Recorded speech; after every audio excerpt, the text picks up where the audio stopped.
حضرات، شریعت نے پردے کا ایک اہم تقاضا یہ بھی بتایا ہے کہ مرد اور عورت کے درمیان فاصلہ رہنا چاہیے، مردوں اور اجنبی عورتوں کے درمیان، عورت اور اجنبی مردوں کے درمیان فاصلہ ہونا چاہیے۔ اجنبی سے مراد کون؟ اجنبی سے مراد ہر وہ مرد جس سے شرعاً شادی جائز ہے، ہر وہ مرد جس سے شرعاً شادی جائز ہے۔ اس میں چچا کے بیٹے بھی آ گئے، خالہ کے بیٹے بھی آ گئے، پھوپھی کے بیٹے بھی آ گئے، ماموں کے بیٹے بھی آ گئے۔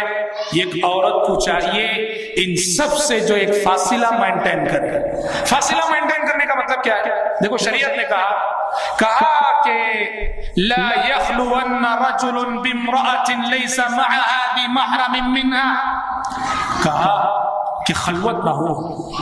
ہم نے کہا نا دوریاں ہونی چاہیے، فاصلہ مینٹین کرنا چاہیے۔ فاصلہ مینٹین کرنے کا طریقہ یہ ہے کہ کوئی اجنبی مرد اور عورت بھلے سے رشتہ دار کیوں نہ ہو، کہیں خلوت میں نہ ہو۔ خلوت کا مطلب یہ ہے کسی جگہ صرف لڑکا ہو لڑکی ہو، وہ چاہے کسی بھی مقصد، کسی کمرے میں، کسی گھر میں، کسی روم میں، کسی بند کار کے اندر ایک لڑکا ایک لڑکی ہو، چاہے وہ کسی بھی نیت سے رہتے ہو۔ سمجھ رہے؟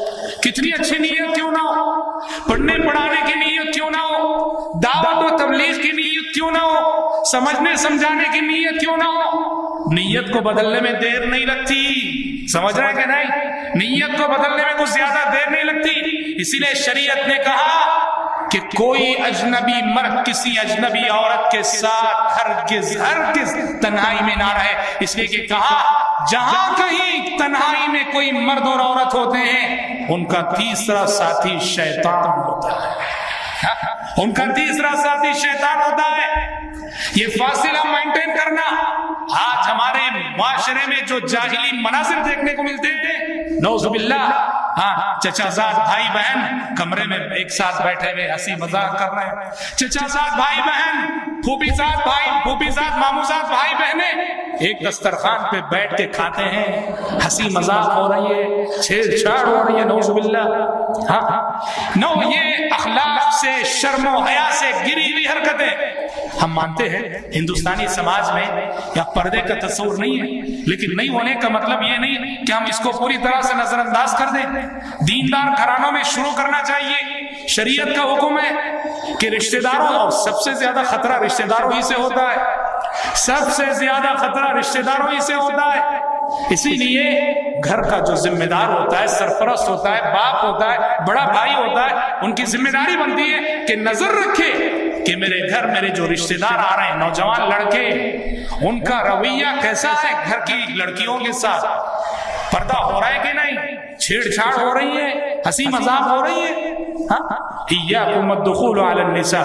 فاصلہ مینٹین کرنے کا دوسرا طریقہ اختلاط نہ ہونے پائے۔ سب مرد سب عورتیں ایک جگہ مل کے بیٹھے ہیں، ایک دسترخوان پہ بیٹھے ہیں، ایک روم میں سب مل کے بیٹھے ہیں، ایک ہار میں سب بیٹھے ہیں، محارم بھی ہیں، غیر محارم بھی ہیں۔ یہ سب مناظر ہرگز نہیں ہونی چاہیے۔ آج کیا ہو رہا ہے دیکھو، بڑے افسوس کے ساتھ کہنا پڑتا ہے، بہت سارے گھروں میں، بہت سارے گھر، بہت سارے خاندانوں کا میٹر ہے یہ، نعوذ باللہ ثم نعوذ باللہ، بہن وہی اور سالی ہے، بہن وہی اور سالی ہے۔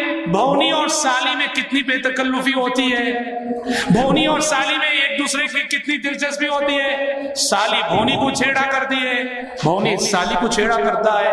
اخلاق سے گری ہوئی گھٹیا حرکت ہے، نعوذ باللہ۔ سمجھ رہے؟ ہنسی مذاق کرنا، جبکہ بہت ہی حساس اور نازک رشتہ ہے سالی اور بھونی کا۔ کوئی حق نہیں پہنچتا کسی بھونی کو کہ وہ سالی کو دیکھے، اور کسی سالی کو حق نہیں پہنچتا کہ وہ بھونی کو کے ساتھ مذاق کرے۔ پردہ کرو، پردہ کروانا چاہیے۔ اور بعض دیندار گھرانے بھونی کا پردہ سالی سے کروانا چاہتے ہیں تو یہ بھونی صاحب کو غصہ آتا ہے، کیا بولتے ہیں، میرے اوپر شک کر دے گیا۔ یہ سب کیا چیزیں ہیں، سمجھ رہے ہیں؟ شریعت کا حکم ہے، سمجھ رہے ہیں؟ ہم نے کہا سعید بن مسیب جیسے اللہ کے ولی بول رہے ہیں، عورت کا میٹر آ جائے تو میرے اوپر بھی بھروسہ مت کرو۔ آپ کون ہوتے ہیں، میں کون ہوتا ہوں؟ سمجھ رہے ہیں کہ نہیں؟